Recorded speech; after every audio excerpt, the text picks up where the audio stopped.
الحمد لله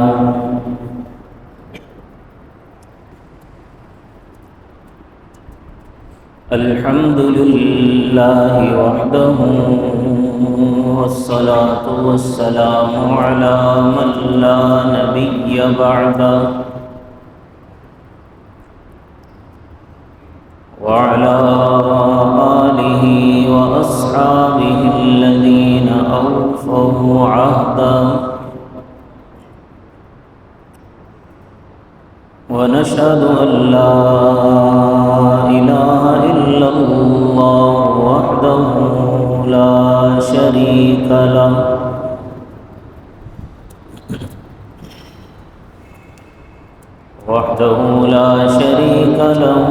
في الخلق والأمر،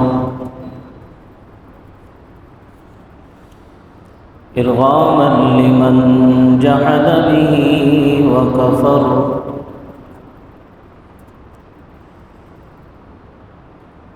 ونشهد أن سيدنا ومولانا محمدا عبده ورسوله، صلى الله تعالى عليه وعلى آله وأصحابه الذين هم خلاصة العرب العرباء، وخير الخلائق بعد الأنبياء،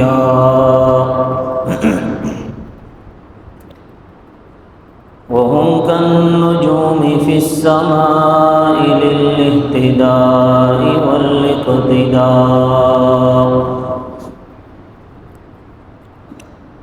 وهم مفاتيح الرحمة ومصابيح الغرر،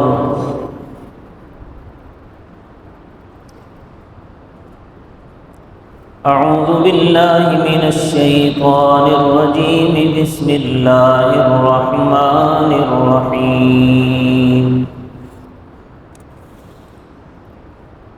النبي أولى بالمؤمنين من أنفسهم، وأزواجه أمهاتهم، صدق الله العظيم. قال النبي صلى الله عليه وسلم: لا يؤمن أحدكم حتى أكون أحب إليه من والده وولده والناس أجمعين، أو كما قال النبي صلى الله عليه وسلم. رب اشرح لي صدري ويسر لي أمري، واحلل عقدة من لساني يفقه قولي.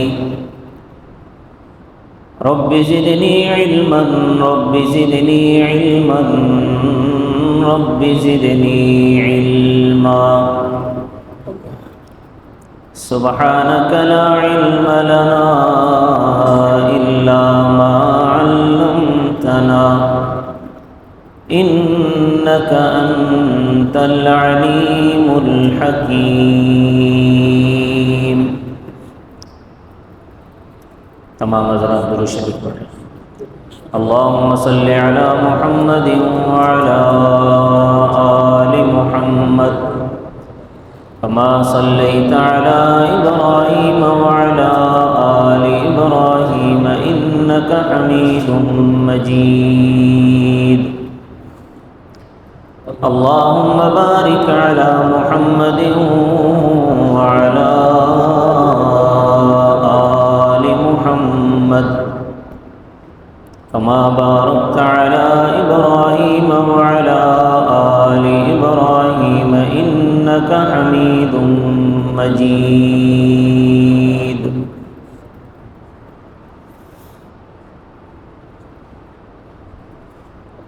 معزز سامعین گرامی قدر،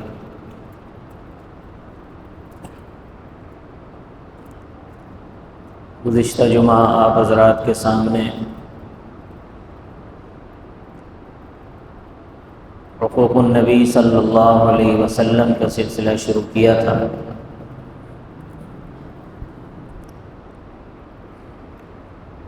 حقوق النبی میں سے پہلا حق آپ صلی اللہ علیہ وسلم کی اطاعت اور اتباع پر تفصیلی گفتگو کی تھی۔ آج دوسرا حق آپ حضرات کے سامنے بیان کروں گا۔ حضور اکرم صلی اللہ علیہ وسلم کا دوسرا حق وہ ہے آپ صلی اللہ علیہ وسلم سے محبت۔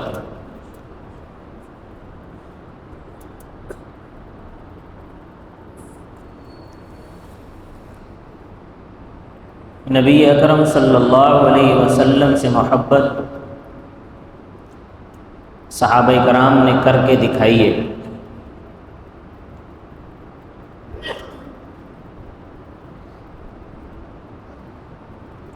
حضور اکرم صلی اللہ علیہ وسلم نے ارشاد فرمایا، لا یؤمن احدکم حتی اکون احب الیہ من والدہ وولدہ والناس اجمعین، کہ تم میں سے کسی کا ایمان اس وقت تک مکمل نہیں ہو سکتا جب تک کہ میری محبت تمہارے دلوں میں اپنی اولاد سے، اپنے مال سے اور اپنے آپ سے زیادہ نہ ہو جائے۔ اپنے والدین سے، اپنی جان سے بھی زیادہ محبت مجھ سے ہو جائے۔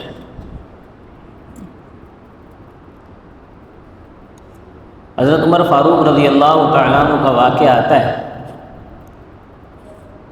کہ ایک دن حضرت عمر فاروق رضی اللہ تعالیٰ عنہ حضور اکرم صلی اللہ علیہ وسلم کے پاس آئے اور آ کر کہا کہ یا رسول اللہ، مجھے اپنی جان کے علاوہ باقی تمام چیزوں میں سب سے زیادہ آپ سے محبت ہے۔ تو حضور صلی اللہ علیہ وسلم نے فرمایا کہ عمر، ابھی تک تمہارا ایمان کامل نہیں ہوا ہے، مجھ سے محبت اپنی جان سے بھی زیادہ کرو۔ تو حضرت عمر فاروق کو ایک دم احساس ہوا، تو حضرت عمر فاروق نے اپنے دماغ اور دل کو ٹٹولا۔ دماغ اور دل کو ٹٹولنے کے بعد پھر کہا کہ یا رسول اللہ، مجھے آپ سے اپنی جان سے بھی زیادہ محبت ہے۔ تو حضور صلی اللہ علیہ وسلم نے فرمایا، اب آپ کا ایمان کامل ہو گیا ہے۔ تو حضور صلی اللہ علیہ وسلم سے محبت یہ ایمان کے کامل ہونے کی علامت ہے۔ محبت عام طور پر تین طرح کی ہوتی ہے۔ ایک ہے حب طبعی، اور ایک ہے حب عقلی، اور تیسری ہے حب ایمانی۔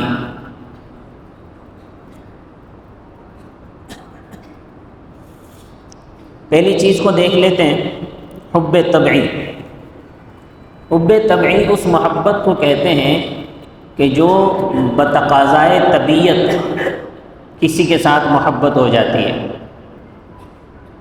اس میں انسان کا کوئی عمل دخل نہیں ہوتا اس محبت میں۔ جیسے مثال کے طور پر ماں باپ کو اولاد سے محبت ہوتی ہے، یہ محبت طبعی ہے، اس محبت کے پیدا کرنے کی ضرورت نہیں ہے۔ اسی طرح اولاد کو والدین سے محبت ہوتی ہے،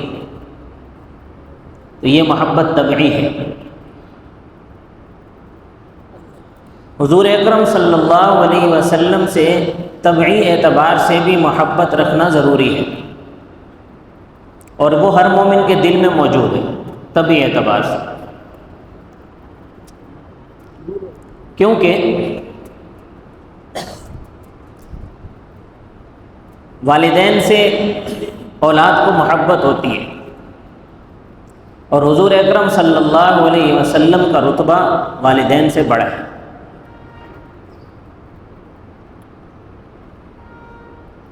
قرآن کریم میں اللہ تبارک و تعالیٰ نے فرمایا ہے النبی اولا بالمؤمنین، کہ نبی مومنین کے لیے سب سے پہلے، سب سے افضل ہے، من انفسہم، ان کی جانوں سے بھی زیادہ، وازواجہ امہاتہم، اور نبی کی بیویاں امت کی مائیں ہیں۔ تو جب نبی کی بیویاں امت کی مائیں ہو گئیں تو نبی امت کے والد ہو گئے، اور یہ ایسے والد ہیں کہ جن پر ہزاروں والدین قربان کیے جا سکتے ہیں۔ تو اس لیے طبعی اعتبار سے بھی حضور اکرم صلی اللہ علیہ وسلم کے ساتھ ہر انسان کو محبت ہے۔ اس کو فطری محبت بھی کہتے ہیں، فطری اعتبار سے محبت ہو جاتی ہے، اور الحمدللہ ہر مومن مسلمان کو حضور اکرم صلی اللہ علیہ وسلم سے فطری محبت ہے۔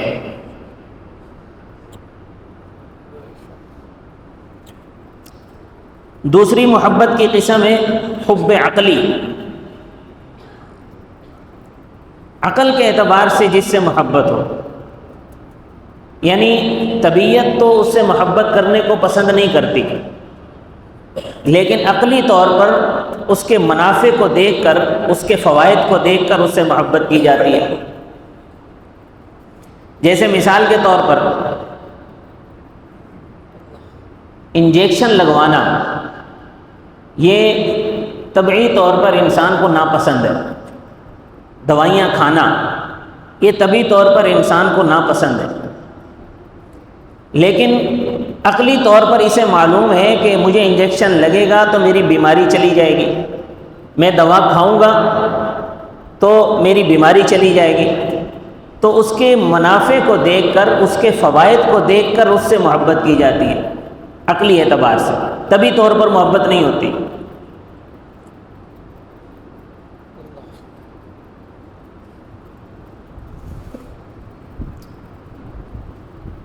انسان کو، ایک مومن کو عقلی طور پر بھی نبی اکرم صلی اللہ علیہ وسلم سے محبت ہونی چاہیے،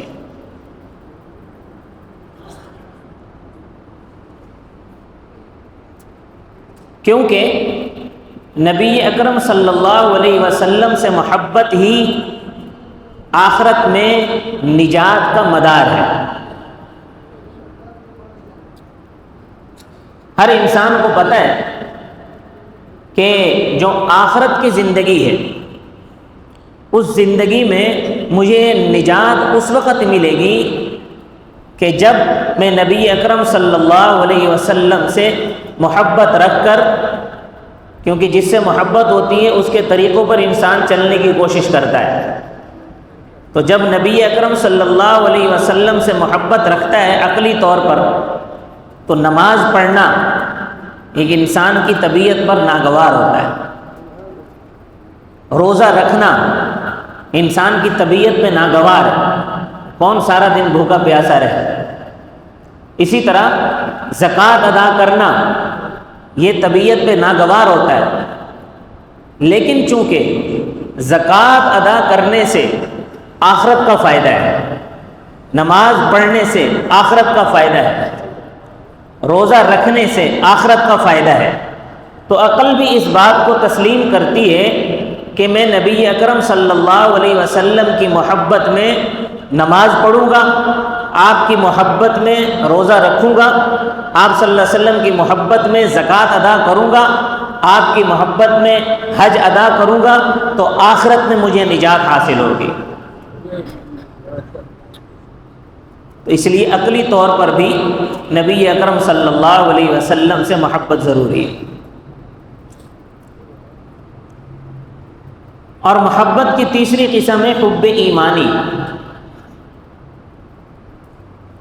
حب ایمانی یہ ایسی محبت ہے کہ جس میں نہ فطرت کو دخل ہے نہ عقل کو دخل ہے، یہ ایمان کی محبت ہے۔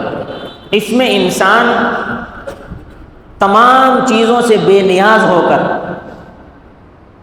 تمام چیزوں سے بے نیاز ہو کر اپنے محبوب حقیقی کے ساتھ ایسی محبت کرتا ہے کہ اس کے آگے اس کی اولاد، اس کا مال، اس کی جائیداد، اس کے والدین، اس کے تعلقات سب ہیچ ہو جاتے ہیں.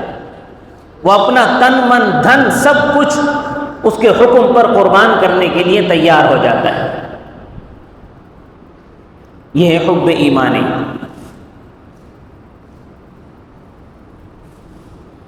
نبی اکرم صلی اللہ علیہ وسلم کے ساتھ صحابہ کرام کو جو محبت تھی وہ حب ایمانی تھی.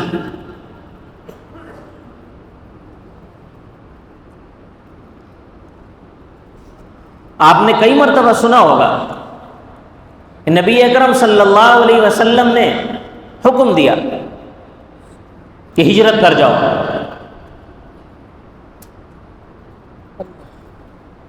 صحابہ ہجرت کر گئے.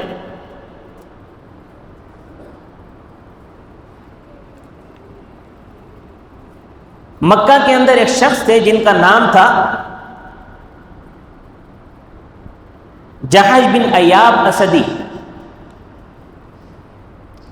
ان کے 3 بیٹے تھے اور 3 بیٹیاں تھیں. جو بیٹے تھے ایک کا نام تھا حضرت عبداللہ بن جحش رضی اللہ تعالی، دوسرا تھا عبید اللہ بن جحش، اور تیسرا تھے عبد بن جحش جو ابو احمد کے نام سے مشہور تھے. اور بیٹیاں بھی 3 تھیں. ام المومنین حضرت زینب بنت جحش رضی اللہ تعالیٰ عنہ، حضرت ام حبیبہ بنت جحش اور حمنہ بنت جحش. یہ 3 بیٹیاں تھیں. مکہ کے لوگوں کا جب ظلم و ستم بڑھا، آپ صلی اللہ علیہ وسلم نے حکم دیا کہ حبشہ کی طرف ہجرت کر جاؤ. تو یہ 6 کے 6 یہ شروع میں ہی اسلام قبول کر چکے تھے. یہ 6 کے 6 آپ صلی اللہ علیہ وسلم کے حکم پر حبشہ کی طرف ہجرت کر گئے. آپ صلی اللہ علیہ وسلم کا حکم تھا. انہوں نے اپنے شہر کو نہیں دیکھا، اپنی جائیداد کو نہیں دیکھا، اپنے رشتہ داروں کو نہیں دیکھا، بلکہ چونکہ آپ صلی اللہ علیہ وسلم سے حب ایمانی تھی تو اس کا تقاضا یہ تھا کہ جب آپ صلی اللہ علیہ وسلم نے حکم دے دیا ہے تو اب حبشہ کی طرف چلے جانا ہے.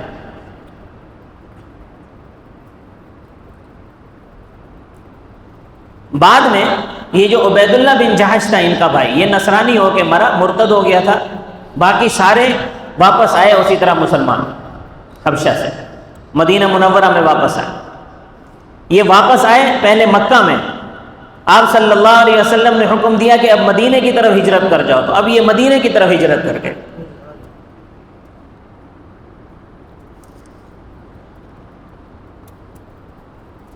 اور یہ 6 کے 6 آپ صلی اللہ علیہ وسلم کی حقیقی پھوپھی حضرت امیمہ بنت عبد المطلب کی اولاد سے تھے.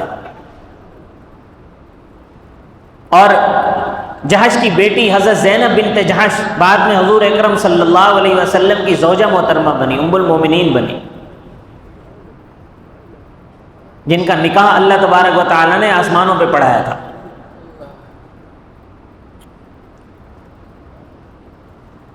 ایک مرتبہ آپ صلی اللہ علیہ وسلم کے پاس مال غنیمت میں کچھ ریشمی کپڑے آئے. ان میں سے ایک کپڑا آپ صلی اللہ علیہ وسلم نے حضرت علی کو دے دیا. وہ ریشمی کپڑا تھا، اس میں ریشمی جھالریں تھیں. حضرت علی گئے اس کپڑے کو اپنے لیے سلوا کے پہن کر آپ صلی اللہ علیہ وسلم کے سامنے آ گئے کہ آپ صلی اللہ علیہ وسلم کو اچھا لگے گا. حضرت علی کو معلوم نہیں تھا کہ ابھی تک کہ مردوں پر ریشم کو حرام کر دیا گیا ہے، عورتوں کے لیے جائز ہے. اب جب حضرت علی وہ ریشمی کپڑا پہن کر آئے، آپ صلی اللہ علیہ وسلم کو ناگوار گزرا. حضرت علی واپس گئے، فوراً وہ کپڑا اتارا اور عورتوں میں تقسیم کر دیا کہ اپنا مال کا نقصان ہو جائے، محبوب ناراض نہ ہو.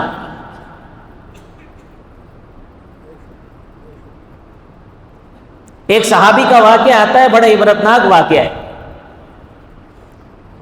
مدینہ کے اندر انہوں نے اپنا ایک عالی شان گھر تعمیر کروایا اور اس کے اوپر ایک بڑا سا قبہ بنایا، بہت عالی شان گھر.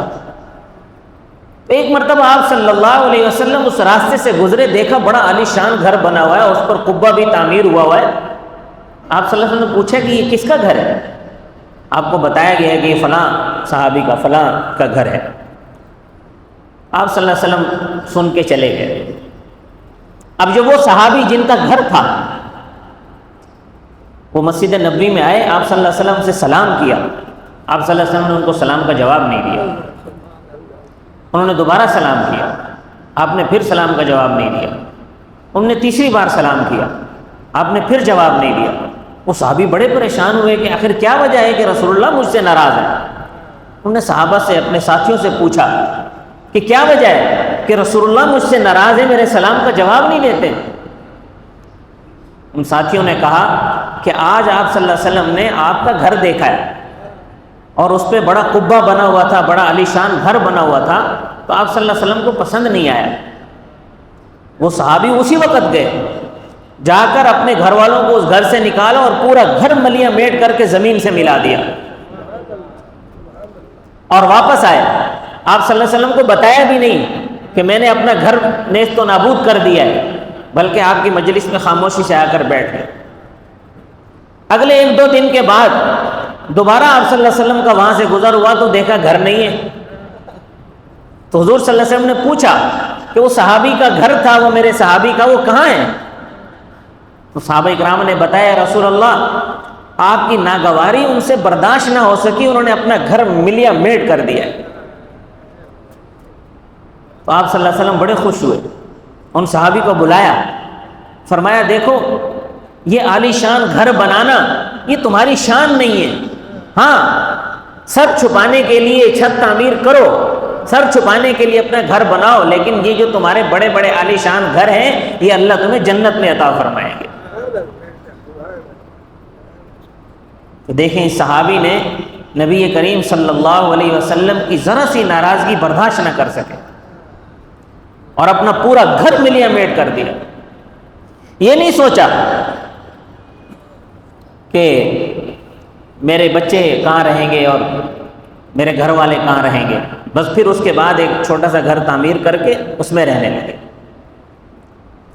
یہ محبت ایمانی تھی، حب ایمانی اس کو کہتے ہیں، کہ جہاں محبوب کی ناراضگی برداشت نہیں ہے۔ غزوہ بدر میں حضرت ابو بکر کے بیٹے عبد الرحمن بن ابی بکر جو ابھی تک مسلمان نہیں ہوئے تھے، مسلمان ہونے کے بعد عبد الرحمن بن ابی بکر نے کہا اپنے والد سے کہ غزوہ بدر میں آپ میرے سامنے آ گئے تھے اور میں چاہتا تو آپ کو قتل کر دیتا، لیکن میں نے اس وجہ سے چھوڑ دیا کہ میرے والد ہیں۔ حضرت ابو بکر نے فرمایا کہ عبد الرحمن خدا کی قسم اگر تو میرے سامنے آ جاتا تو میں تجھے قتل کر دیتا، میں تجھے زندہ نہ چھوڑتا، میں اس چیز کا لحاظ نہ کرتا کہ یہ میرا بیٹا ہے۔ عبد الرحمن بن ابی بکر بڑے حیران ہوئے۔ یہ تھی محبت ایمانی۔ تو نبی اکرم صلی اللہ علیہ وسلم کے ساتھ جو محبت کے 3 درجات ہیں، ان تینوں درجات کے حساب سے محبت ہونی چاہیے۔ فطری محبت بھی ہونی چاہیے، عقلی اعتبار سے بھی محبت کرنی چاہیے، اور ایمانی اعتبار سے تو ویسے ہی ہر مسلمان کو محبت ہے، کیونکہ محبت کے جو اسباب ہیں وہ 4 ہیں۔ پہلا سبب یہ ہے کہ کسی کو کسی انسان سے محبت ہوتی ہے قرابت کی بنا پر، رشتہ داری کی بنا پر، قربت کی بنا پر،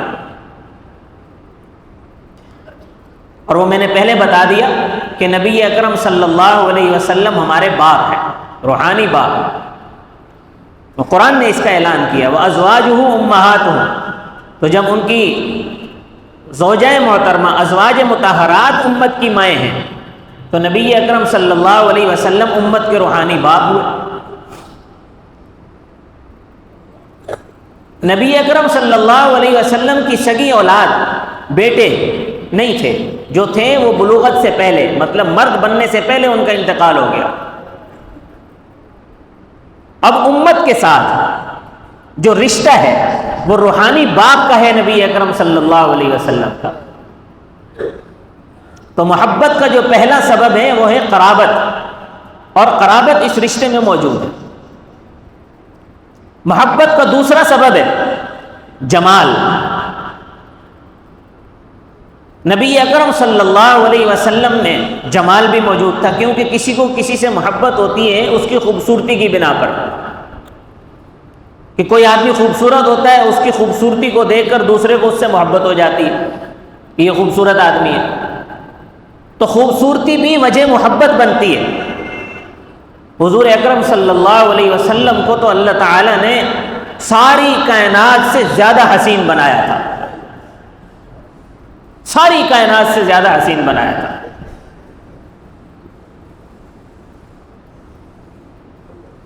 حضرت جابر بن سمورہ رضی اللہ تعالی فرماتے ہیں کہ ایک رات میں بیٹھا تھا، 14ویں کا چاند چمک رہا تھا، چاند پورا تھا، پورے جوبن پر تھا چاند. فرماتے ہیں کہ میں نبی کریم صلی اللہ علیہ وسلم بھی سامنے بیٹھے تھے اور اوپر چاند چمک رہا تھا. میں چاند کو دیکھ رہا تھا اور نبی کے چہرے کو دیکھ رہا تھا. میں نے جب غور کیا تو مجھے اس بات کا اندازہ ہوا کہ چاند کے چہرے پہ چھائیاں ہیں، میرے مدنی کا چہرہ صاف ہے. میں اس بات کو محسوس کر گیا کہ میرے نبی کا چہرہ چاند سے زیادہ حسین ہے. حضرت عائشہ رضی اللہ تعالیٰ عنہ فرماتی ہیں، ام المومنین حضرت عائشہ صدیقہ فرماتی ہیں کہ ایک مرتبہ میں نے ایک سوئی لی ہوئی تھی کہ میں نبی کریم صلی اللہ علیہ وسلم کے کپڑے اس سے سی لیا کرتی تھی، کسی سے عاریتاً لی تھی کہ بھئی میں واپس کر دوں گی. فرماتی ہیں کہ وہ سوئی میرے سے گم ہو گئی، وہیں کہیں گر گئی. رات کا وقت تھا، تلاش کرنے کے باوجود بھی مجھے نہیں مل سکی.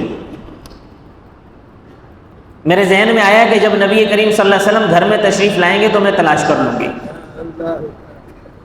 فرماتی ہے کہ جب نبی اکرم صلی اللہ علیہ وسلم گھر میں تشریف لائے، آپ کے چہرے میں چمک اتنی زیادہ تھی کہ آپ کے چہرے کی چمک سے وہ سوئی چمکی اور مجھے فوراً نظر آ گئی، میں نے اٹھا لی.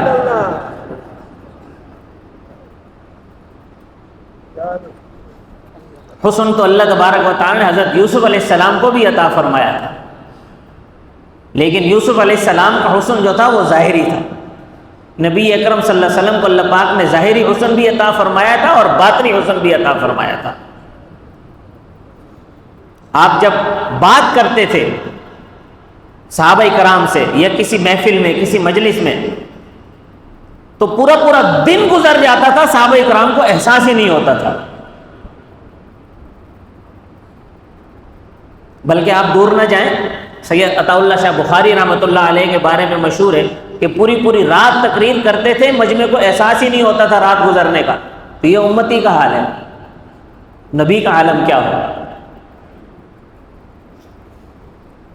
حضرت مولانا انور شاہ کشمیری رحمۃ اللہ علیہ اتنے خوبصورت تھے کہ ان کے چہرے کو دیکھ کر ہندو مسلمان ہو جاتے تھے.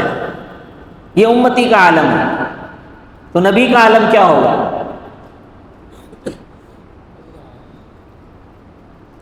تو آپ صلی اللہ علیہ وسلم میں جمال بھی موجود تھا. محبت کا تیسرا سبب ہوتا ہے کمال. کسی شخص کے اندر کمالات اتنے زیادہ ہوتے ہیں کہ اس کے کمالات کی وجہ سے لوگ اس سے محبت کرنے لگ جاتے ہیں. نبی اکرم صلی اللہ علیہ وسلم کے کمالات تو اتنے بے شمار ہیں کہ میں نے اس پہ 3 جمعے آپ کے سامنے بیان کیا. آپ کے معجزات پر میں نے 3 جمعے بیان کیا، اور یہ جو میں نے معجزات بتائے ہیں یہ تھوڑے سے بتائے. اگر سارے بتانے لگ جاؤں تو پورے سال کے جمعے اسی پہ لگ جائیں گے، لیکن آپ کے کمالات ختم نہیں ہوں گے.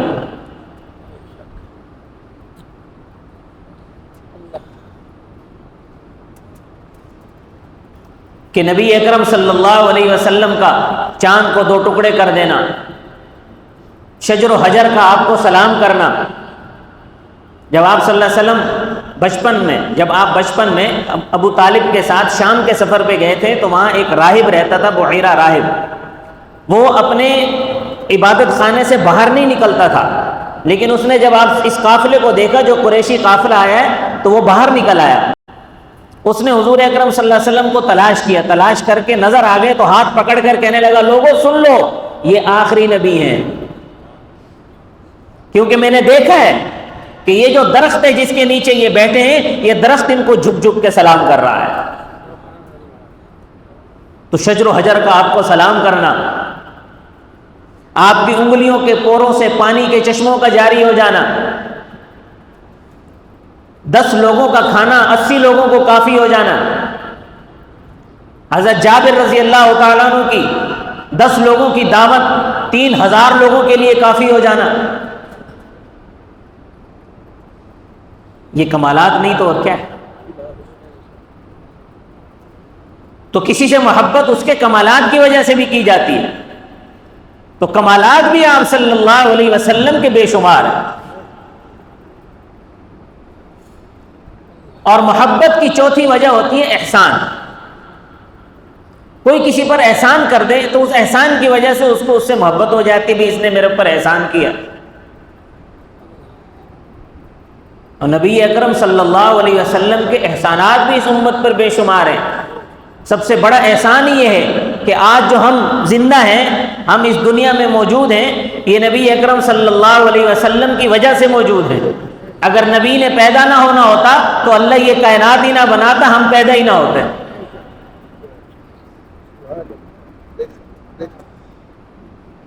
مختصر بات یہ ہے کہ نبی اکرم صلی اللہ علیہ وسلم وجود وجہ کائنات ہیں۔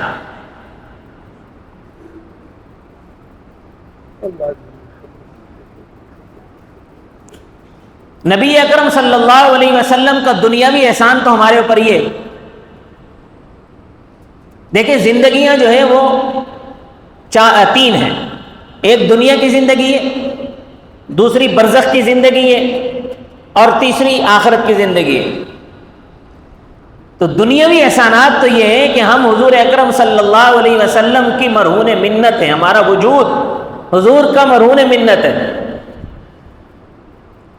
اور ہم جو مسلمان ہیں، ہم جو اللہ کو جانتے اور مانتے ہیں، ہم تک جو قرآن پہنچا ہے، یہ بھی نبی اکرم صلی اللہ علیہ وسلم کا ہم پر دنیاوی احسان ہے۔ دوسری زندگی جب شروع ہوگی، برزخ والی زندگی، یہ جو دنیا کی زندگی ہے، اس میں جو انسان پر جو مصائب آتے ہیں، جو تکلیفیں آتی ہیں، اس کو جسم برداشت کرتا ہے، روح اس جسم کے تابع ہوتی ہے۔ برزخی زندگی میں اس کا الٹ ہوتا، برزخی زندگی میں جو معاملات ہوتے ہیں وہ روح کے ساتھ ہوتے ہیں، لیکن جسم اس کے تابع ہوتا ہے۔ اب جب مردہ قبر میں پہنچتا ہے تو سب سے پہلے اگر مومن ہے تو اس کے لیے جو 2 فرشتے آتے ہیں، ان کا نام بشیر و نذیر ہے، بشیر اور مبشر ہے۔ اور جو کافر جاتا ہے اس کے لیے جو فرشتے آتے ہیں سوال جواب کرنے کے لیے، ان کا نام منکر و نکیر ہے۔ تو فرشتے آ کر پہلا سوال کیا کرتے ہیں؟ من ربک۔ پھر نبی کریم صلی اللہ علیہ وسلم کی صورت سامنے کر دی جاتی ہے اور پوچھا جاتا ہے کہ اس شخص کے بارے میں آپ کا کیا خیال ہے؟ تو جو مومن ہوگا وہ کہے گا میں ان کو جانتا ہوں، میں گواہی دیتا ہوں یہ اللہ کے رسول ہے۔ تو جب یہ گواہی دے دے گا کہ یہ اللہ کے رسول ہے تو نجات ہو جائے گی۔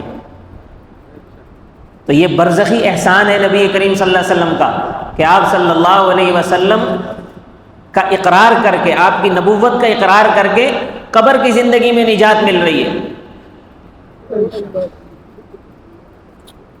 پھر اس کے بعد جب تیسری زندگی شروع ہوگی، محشر کی زندگی، محشر کی زندگی کیا ہوگی؟ آپ نے سنا ہوگا علماء سے، بزرگوں سے، کہ سورج سوا نیزے پر ہوگا، شدید ترین گرمی ہوگی۔ آج ہم یہاں جون جولائی کی گرمی برداشت نہیں کر سکتے اور سورج کتنا دور ہے، لیکن ہم سے گرمی برداشت نہیں ہوتی۔ اور محشر میں گرمی کا عالم یہ ہوگا کہ سورج سوا نیزے پہ ہوگا، کوئی ٹخنوں تک پسینے میں غرق ہوگا، کوئی گھٹنوں تک پسینے میں غرق، ہر کوئی اپنے اعمال کے حساب سے، کوئی پورا پسینے میں ڈوبا ہوا ہوگا۔ حساب کتاب شروع نہیں ہو رہا ہوگا، لوگ حضرت آدم علیہ السلام کے پاس جائیں گے کہ آپ سفارش کیجئے۔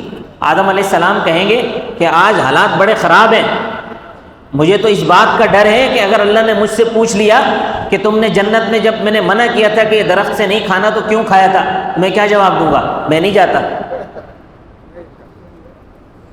میرے بعد جو نبی آئے تھے نا رسول، حضرت نوح علیہ السلام، ان کو اللہ نے نجی اللہ کہا تھا، ان کے پاس جاؤ۔ لوگ حضرت نوح علیہ السلام کے پاس جائیں گے، نوح علیہ السلام کہیں گے کہ اللہ نے جب میرے کہنے پر عذاب نازل کیا تو میں نے اپنے بیٹے کے لیے دعا مانگ لی تھی، اگر اللہ نے مجھ سے پوچھ لیا کہ وہ تو کافر تھا کنعان، تم نے اس کے لیے دعا کیوں مانگی، تو میں کیا جواب دوں گا؟ میں نہیں جاتا۔ تم ایسا کرو، ایک اور بڑے برگزیدہ نبی تھے حضرت ابراہیم خلیل اللہ، ان کے پاس جاؤ۔ لوگ حضرت ابراہیم کے پاس جائیں گے، حضرت ابراہیم کہیں گے کہ بھائی میں بھی نہیں جاتا، آج تو حالات بڑے خراب ہیں، اللہ کا غضب جوش میں ہے۔ حضرت ابراہیم کہیں گے کہ اگر مجھ سے اللہ نے پوچھ لیا کہ تم نے جو ہے وہ جب بتوں کو توڑ دیا تھا، تم سے لوگوں نے پوچھا کہ یہ تم نے کیا ہے، تم نے واضح جواب نہیں دیا، تم نے کہا کہ بل فعلہ کبیرہم، بڑے سے پوچھ لو اس نے کیا ہوگا۔ اسی طرح جب بادشاہ نے میری بیوی کو پکڑ لیا تھا تو میں نے کہا کہ یہ میری بہن ہے۔ اسی طرح جب قوم جانے لگی وہاں میلے پر تو میں نے کہا انی سقیم، میں تو بیمار ہوں۔ تو اگر اللہ نے مجھ سے پوچھ لیا کہ تم نے ایسے کیوں کہا تھا تو میں کیا جواب دوں گا؟ لہٰذا میں نہیں جاتا۔ حضرت موسیٰ کے پاس جائیں گے، حضرت موسیٰ منع کر دیں گے، حضرت عیسیٰ کے پاس جائیں گے، حضرت عیسیٰ منع کر دیں گے۔ حضرت عیسیٰ کہیں گے کہ تم ایک کام کرو، تم ایسا کرو کہ جو آخری نبی ہیں محمد الرسول اللہ صلی اللہ علیہ وسلم، ان کے پاس جاؤ۔ کیوں کہ ان سے اللہ تبارک و تعالی نے دنیا میں ہی ان کی مغفرت کا اور ان سے کچھ نہ پوچھنے کا اعلان کر دیا ہے، ان کے پاس جاؤ، وہ سفارش کر دیں گے۔ تو ساری امتیں نبی اکرم صلی اللہ علیہ وسلم کے پاس آئیں گی۔ آپ صلی اللہ علیہ وسلم فرماتے ہیں کہ میں اللہ کے حضور سجدہ کروں گا، سجدہ کر کے اللہ کی ایسی تعریف کروں گا، ایسی تعریف کروں گا کہ آج تک وہ تعریف کسی نے نہیں کی ہوگی۔ اللہ فرمائے کہ میرے محبوب اٹھو، تمہیں راضی کیا جائے گا۔ حضور فرمائیں گے کہ یا اللہ حساب کتاب شروع کیا جائے، حضور کے کہنے پر حساب کتاب شروع ہو جائے گا۔ جنتی جنت میں، جہنمی جہنم میں چلے جائیں گے۔ نبی کریم صلی اللہ علیہ وسلم فرماتے ہیں کہ میں اپنی امت کے لوگوں کو دیکھوں گا کہ وہ جہنم میں، تو میں اللہ سے پھر سفارش کروں گا، پھر شفاعت کروں گا کہ یا اللہ میرے امتی۔ اللہ فرمائیں گے چلے ٹھیک ہے، آپ کی امت کے جو رشتہ دار جنت میں ہیں، جو لوگ ان کے کوئی رشتہ دار اگر جہنم میں ہیں تو ان کو اجازت ہے کہ وہ جہنم سے اپنے رشتہ داروں کو ایک مخصوص تعداد میں نکال کے لے جائیں۔